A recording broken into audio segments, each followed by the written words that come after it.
just picked up a Dell Inspiron 5000 series, a 2-in-1, so it is double hinged to flip around and use as a touchscreen.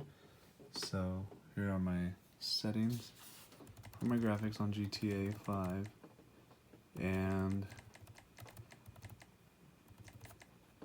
it's actually, I'd say medium settings, a little less, I don't know, somewhat. But it runs absolutely amazing. You have like 3, if I can bring that back up.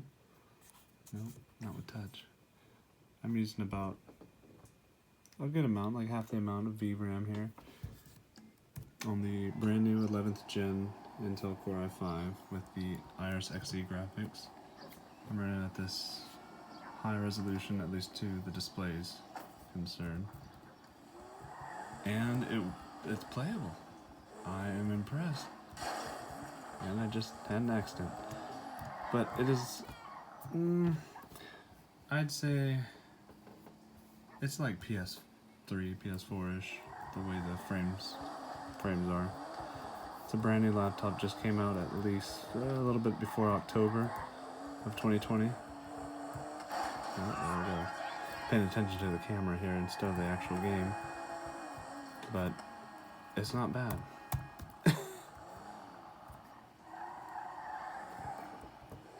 I mean, if you try touching on it, it's not going to make sense.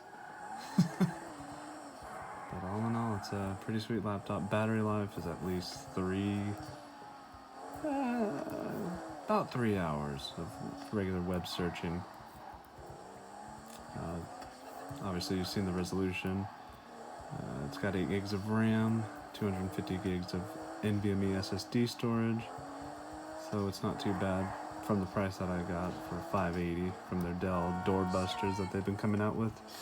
You almost have to keep an eye on it, but this one was quite the score of being a good budget laptop. I don't know the battery life right now. Could be dying. But yeah. Oops, there's Alexa. And I'll catch y'all later. This was just a quick unedited video that I'm just gonna upload. But yeah, it's pretty fast. Let me go to Amazon.com, give you a, yeah. And this does have the 802.11 wireless AX, if I can find it, under the network adapters. So, I don't think the ones that I got were 160 megahertz.